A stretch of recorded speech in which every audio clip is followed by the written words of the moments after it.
याद रखिए, अभी इस समय में, इस दौर में हम लोग जंगो जदल देख रहे हैं, युद्ध देख रहे हैं, देश पे देश चढ़ाई कर रहा है। उधर से चाइना, रशिया, ईरान, ये एक ब्लॉक है, और बाकी अमेरिका, कनाडा, इंग्लैंड, ये सब एक ब्लॉक है।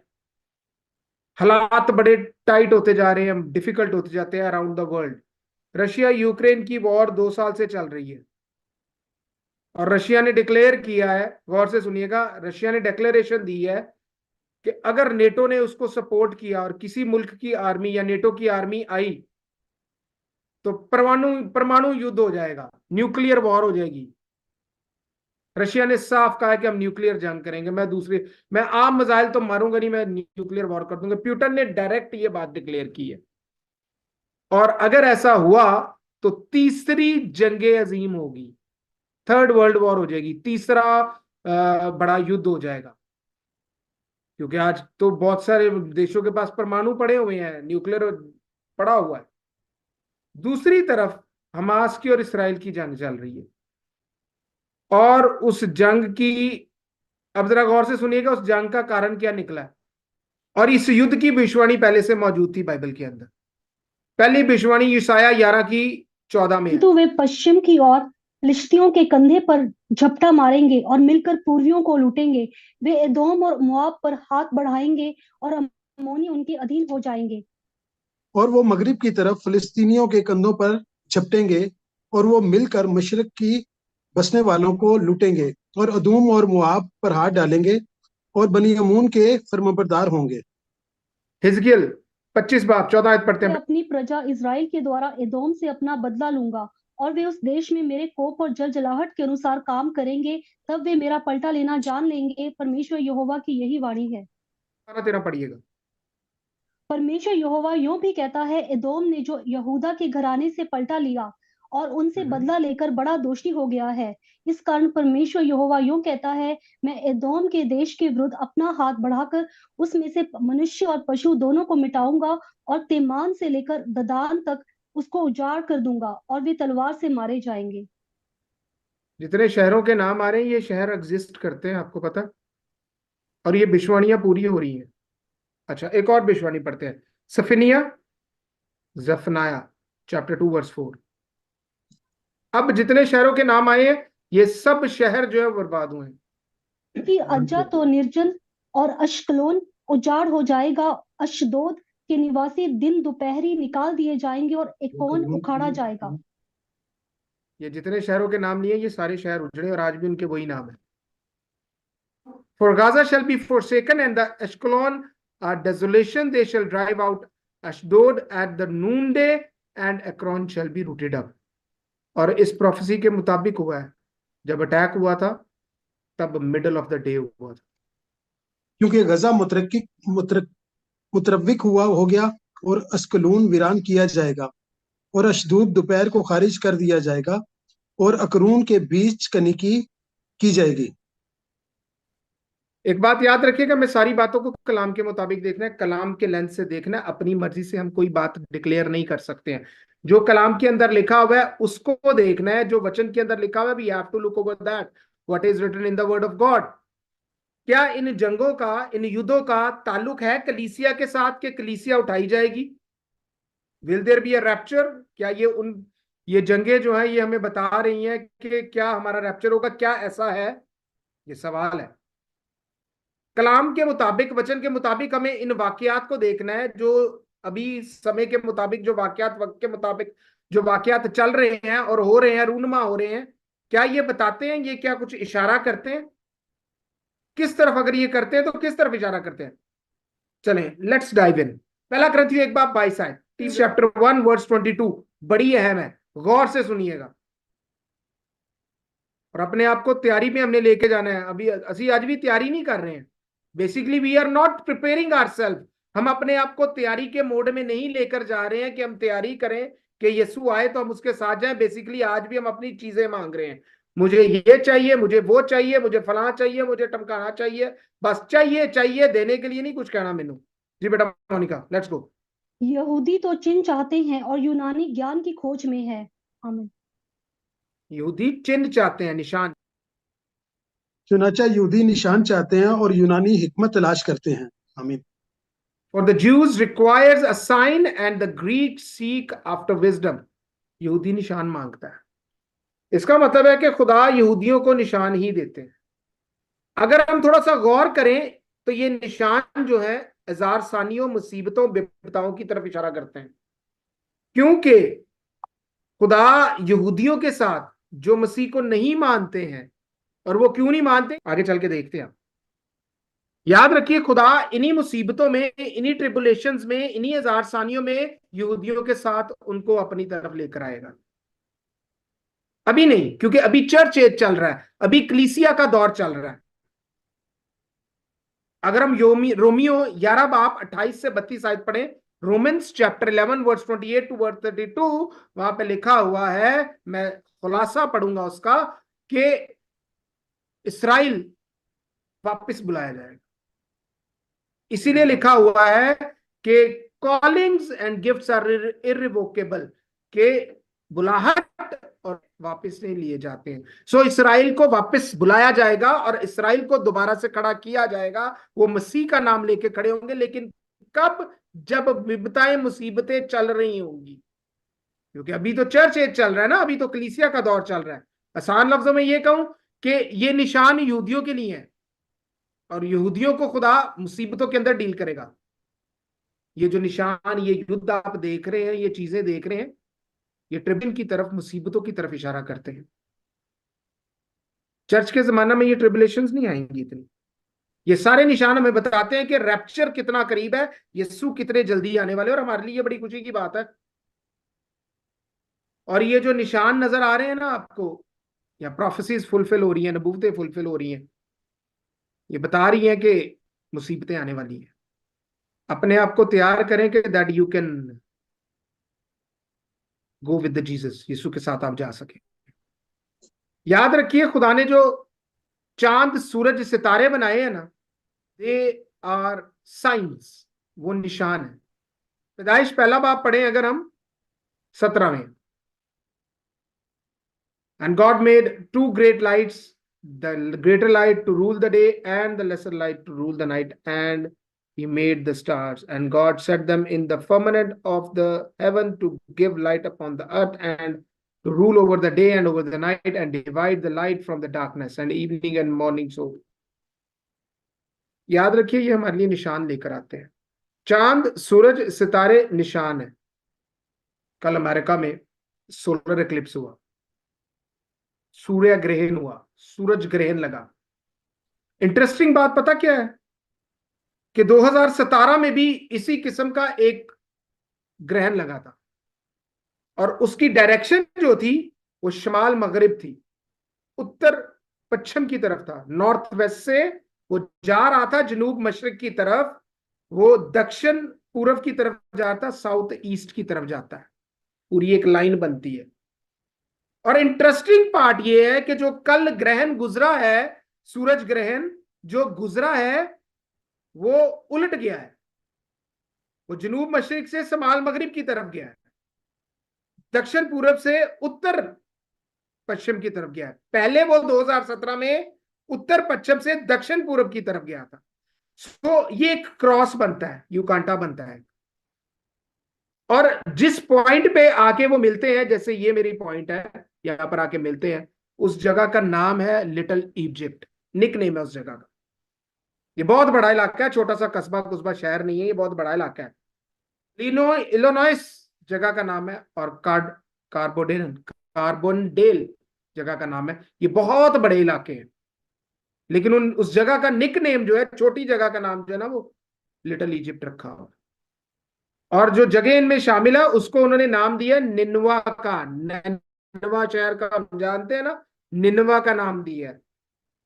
निनवा क्या क्यों दिया है? शहरों के नाम के हिसाब से उन्होंने रखा हुआ। इंडियाना आता है, निनवा बोलते हैं, उसके पास ओहायो आता है, न्यूयॉर्क है, वर्जीनिया है, पेंसिल्वेनिया है, टेक्सास है, केंटकी है, और कुछ इलाके हैं, जिनमें से 5 जो है वो इलाके हिट नहीं हुए, इतने हुए हैं बट इतने नहीं, वहां पे इतना ज्यादा क्लिप्स नहीं लगा। क्या भविष्यवाणी पूरी हो रही है, या प्रभु कोई संकेत दे रहे हैं, कोई निशान दे रहे हैं? हाँ, एक सोच आती है कि 2017 में जो है उसने एक ऐसे लाइन लगाई, और जो 2024 8 में गुजरा है उसने एक ऐसे लाइन लगाई, टोटल एक क्रॉस बन गया। क्या ये संकेत है या प्रोफेसी है? इस सूरज ग्रहण में संकेत है या प्रोफेसी? नासा ने बहुत देर पहले से इस बात को बता दिया था। नासा बहुत सारी चीजें गलत भी बताती है, बीच में मैनिपुलेशन भी करती है, मगर कुछ चीजें वो सही भी कहते हैं। अभी आपका 2024 से लेके 2030 तक का जो टाइम है ना, ये बड़ा सख्त है, क्योंकि नासा ने डिक्लेरेशन दी है, उन्होंने डिक्लेरेशन दी है कि एक एस्ट्रॉयड आ रहा है जो 2029 तक हो सकता है कि जमीन को हिट करे। एस्ट्रॉयड क्या होता है? एक बहुत बड़ा पत्थर जो सूरज के ऑर्बिट में घूमता रहता है, बहुत बड़ा पत्थर होता है वो। और उन्होंने कहा है कि 2029 तक माइट बी हिट करे वो, और उन्होंने उस एस्ट्रॉयड को नाम दिया एपोफिस। और उन्होंने बताया है कि अप्रैल 13 2029 तक वो हिट करेगा दुनिया को, धरती को। डेट उन्होंने कैसी दी है? इसका ध्यान गया डेट पे? रिबेलियस, बगावत को शो करता है 13। नमरूद भी 13वीं पुश्त में से था, 13वीं अंश में से था, और वो कहते हैं कि 13 अप्रैल को हिट करेगा। 13 अप्रैल को ही को हिट करेगा, अप्रैल में क्यों हिट करेगा? लेट्स गो डीप, चल के देखते हैं। एक्लिप्स हुआ है अमेरिका में, ग्रहण हुआ है अमेरिका में। अमेरिका के अब काम देखते हैं। विचार इंतहा की हद तक है, LGBTQI इंतहा है। यसु कौन है? हम सुनने के लिए तैयार नहीं है। खुदा का मजाक बनाते हैं वो। एबॉर्शन लीगल है, करवा सकते हैं आप, इट्स ओके। बेबी फार्म्स मौजूद है वहां पे, आपको जरूरत नहीं है कि महिला गर्भवती हो। आप वूम्ब क्या बोलते हैं उसको, बच्चादानी जो है वो आर्टिफिशियल भी यूज कर सकते हैं, और बच्चे की आंखें, उसके बालों का रंग, उसकी स्किन का रंग आप अपनी मर्जी से सेट कर सकते हैं। साउथ कोरियंस अपनी हाइट बढ़ाने के लिए एक्स्ट्रा मेडिसिन यूज करते हैं, डू यू नो? जितनी बड़ी बिद्दत, जितनी बड़ी हेरेसी साउथ कोरिया में है, कहीं पे भी नहीं है। उन्होंने अफ्रीका को भी पीछे छोड़ दिया, और अफ्रीका भी इसमें से फायदा। एक्स का निशान बनता है might be possible, that's my view, मेरा व्यू है, और मैं उन लोगों के साथ हूं जिनका व्यू ये है कि हाँ, अमेरिका जो है अब डाउन जाएगा, क्योंकि इकोनॉमिकली भी वो डाउन जा रहा है, सुपर पावर के हिसाब से भी वो डाउन जा रहा है, मिलिट्री के हिसाब से भी वो डाउन जा रहा है पिछले चंद दिनों में से और पिछले चंद सालों से, जिसका मतलब है कि उसका टाइम इज डन। क्योंकि वो गिरेगा तो वन वर्ल्ड ऑर्डर आएगा, एक ही हुकूमत, एक ही सरकार पूरी दुनिया की, एक ही करेंसी, एक ही धर्म। याद रखिए, जब अमेरिका फॉल कर रहा होगा, गिर रहा होगा, तो ये दो चीजें का निशान होगा। पहली बात कि एक ही सरकार पूरी धरती पे हो जाएगी, दुनिया पे हो जाएगी, और दूसरी बात, चर्च एज खत्म हो जाएगा, कलीसियाई दौर खत्म हो जाएगा। और ये ग्रहण जो है, मैं उन लोगों के साथ एग्री करता हूं कि पॉसिबल है कि ये उसके गिरने का टाइम आ गया। हम नहीं चाहेंगे कि किसी मुल्क का नुकसान हो, किसी देश का नुकसान हो, क्योंकि लोग रहते हैं, मगर कलाम को हम रोक नहीं सकते। लेट्स गो, जरा डीप चलते हैं और देखते हैं ये ग्रहण माजी में क्या बताता रहा है, अतीत में क्या बताता रहा है। क्या ये प्रोफेसी है? अभी तक सवाल वहीं पे है, क्या ये प्रोफेसी है जो पूरी होगी? चल के देखते हैं। 70 की दिहाई में यरूशलेम को आग लगा दी गई, तबाह कर दिया गया, नाश कर दिया गया, और यीशु ने इसकी भविष्यवाणी की थी और वो पूरी हो गई। यहूदियों को रोमियो ने तितर बितर कर दिया, मुख्तलिफ मुल्कों में भेज दिया उनको, ताकि ना ये इकट्ठे हो ना ये सोचें। और मैक्सिमम यहूदी जो है वो यूरोप में आके सेटल हुए हैं, स्पेन के अंदर। अब जरा गौर से सुनिएगा, अब धुआं निकलने का टाइम आ गया, और ये बहुत सारे लोगों के लिए बड़ा तकलीफ दे बात होगी। स्पेन, जो इतिहास को जानते हैं वो फौरन समझ गए होंगे मैं क्या बात करूंगा। बहुत सारे यहूदी स्पेन में आके सेटल हो गए, और स्पेन में वो बहुत बढ़ने लग पड़े। प्रभु का अनुग्रह था उन पे, खुदावंत का फजल था उन पे, और वो माली तौर पे पैसे के एतबार से भी बहुत बढ़ गए, पॉपुलेशन के हिसाब से भी, लोगों के एतबार से भी, एक जाति के हिसाब से भी, एक कौम के हिसाब से भी बहुत बढ़ गए। वहां का महाराजा जो था उस वक्त का, ये मैं बात कर रहा हूं 1492 से लेके 1493 तक की, बल्कि आप 1470 से स्टार्ट कर लें इस बात को।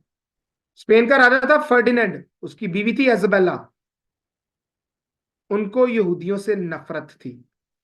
1470 से ये मूवमेंट स्टार्ट हो गई कि बादशाह फर्डिनेंड ने और इजाबेला ने पोप से कहा उस वक्त के कि हम चाहते हैं कि यहूदियों को कत्ल कर दिया जाए, खत्म कर दिया जाए। पोप ने कहा मुश्किल है, मैं ये काम नहीं हो पाएगा, लेकिन उन्होंने बीच में से काम स्टार्ट कर दिया। और एक पॉइंट आया कि पोप को हाँ करनी पड़ी क्योंकि जंग चल रही थी। स्लीपी जंगों का किसने सुना हुआ है? यानी चर्च के नाम पे जंग होती थी। सलाउद्दीन अयूबी के बारे में किसने सुना है? सलाउद्दीन अयूबी जो था उसने भी स्लीपी जंग लड़ी थी, मतलब चर्च की तरफ से नहीं, वो ओपोनेंट था और उसने जंग जीती थी। और इन्होंने अपनी हरकतों की वजह से जंग हारी थी। मसीह के नाम को बहुत गलत इस्तेमाल किया गया था और Catholic was handling everything. Pope को कहा गया हमने यहूदियों को मारना है, खत्म करना है। पोप ने एग्री कर लिया क्योंकि जंगें चल रही थी और उसको बादशाह की आर्मी चाहिए थी। उसने कहा ठीक है। उन्होंने एक कानून निकाला 1492 में। कानून क्या था? या मसीही हो जाओ, क्रिश्चियन हो जाओ, या मुल्क छोड़ दो, या हम तुम्हें कत्ल कर देंगे। तीन चीजों, तीनों में से एक चीज एक्सेप्ट कर लो। मुल्क नहीं छोड़ना, कत्ल हो जाओगे। दोबारा बताता हूं, पोप ने, स्पेन के बादशाह ने, स्पेन की मलका ने मिलकर यह डिसाइड किया कि यहूदियों को मारना है, कत्ल करना है। उनके लिए ऑप्शन दी, या तो कैथलिक हो जाओ या मुल्क छोड़ दो, और अगर मुल्क नहीं छोड़ोगे हम कत्ल कर देंगे। उस दौरान 1493 में दो चांद ग्रहण लगे जिनको ब्लड मून कहा जाता है, कि चांद का रंग खून की तरह हो जाता है, लाल। चांद का रंग खून से हो गया, ब्लड मून हो गया, एक्लिप्स हुआ उसके ऊपर। और साल में 2 बार हुआ, 1493 में। और दोनों बार, एक बार पास ओवर पे, ईद फसा पर, फसा के पर्व पर, और दूसरा फीस्ट ऑफ टैबरनेकल पर, खमा इज्तिमा, मिलाप के तंबू के ईद पे। मिलाप के तंबू की ईद सितंबर में तकरीबन आती है, सितंबर में लगा। और उसके बाद फिर साथ ही सोलर एक्लिप्स भी लगा, सूरज ग्रहण भी लगा। उसकी तारीख थी 24 सितंबर। दो ब्लड मून, गौर से सुनिएगा, दो वो चांद जिनको ग्रहण लगा जो खून की तरह हो गए, एक फसा पर, एक मिलाप के तंबू, खैमा इज्तिमा, टैबरनेकल की ईद पे। 2 ब्लड मून हुए उस साल में।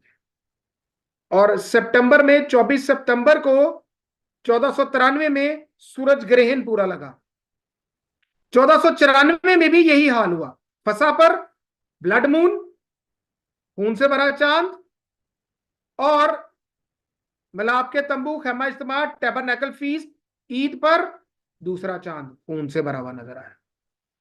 मगर इसका महत्व क्या है, अहमियत क्या है इसकी? अब गौर कीजिएगा, दो एक साल में ब्लड मून है, दो एक साल में है, यानी दो 1493 में, जो दो 1494 में है। और इसी के दरमियान में सूरज ग्रहण भी है। मैं चांद ग्रहण की बात कर रहा हूं, दो चांद ग्रहण है। 1493 में दो चांद ग्रहण है, 1494 में दो चांद ग्रहण है, और एक सूरज ग्रहण है। अच्छा, अब जब ये नजर आए हैं, और उसी दौरान मूवमेंट शुरू हो गई है स्पेन में, जिसको हम बोलते हैं स्पेनिश इंक्विजिशन, अंग्रेजी में हस्पानवी तफ्तीश, स्पेनिश खोज। इस दौरान यहूदियों के साथ क्या हुआ था जानते हैं? उनका कत्ल, उनका सारा पैसा, संपत्ति, प्रॉपर्टी छीन ली गई, उनको मुल्क से भागने पे मजबूर कर दिया गया। और ये सब हुआ क्यों? बादशाह को क्या प्रॉब्लम थी और उसकी मलका को क्या प्रॉब्लम थी स्पेन की? उनको प्रॉब्लम ये थी कि उनके पास बहुत पैसा था, इंतहा का पैसा था उनके पास। खुदा ने उन्हें बरकत इतनी बड़ी दी हुई है, इब्राहिम की बरकतों को एंजॉय कर रहे हैं, वो आज भी कर रहे हैं। कैपिटल पनिशमेंट दे दी गई थी, अगर आपने रोमन कैथोलिक नहीं होंगे सर तन से जुदा है, सर नहीं रहेगा आपकी गर्दन के ऊपर। और उन्होंने बहुत हजारों यहूदी मारे थे, हजारों लाखों यहूदी मारे उन्होंने, क्योंकि उन्हें डर था कि जितने अमीर और जितने पॉपुलेशन में ये बढ़ते जा रहे हैं, कल को ये ना हो कि ये हमारी हुकूमत छीन ले। वही खौफ जो फराउन को था। निर्गमन पहला अध्याय पढ़े, खरूज, एक्सोडस पहला चैप्टर पढ़े, तो लिखा है एक बादशाह आया जो यूसुफ को नहीं जानता था। जानते हैं वो फराउन जो था वो मिस्री नहीं था, ही वॉज नॉट इजिप्शियन, इसलिए वो नहीं जानता था उसे। उसने कहा इनको मारो नहीं तो ये ते सानू लै दे जाएंगे। और वही काम स्पेन में हुआ, बहुत सारे यहूदी मरे और पोप ने ये कानून बना दिया।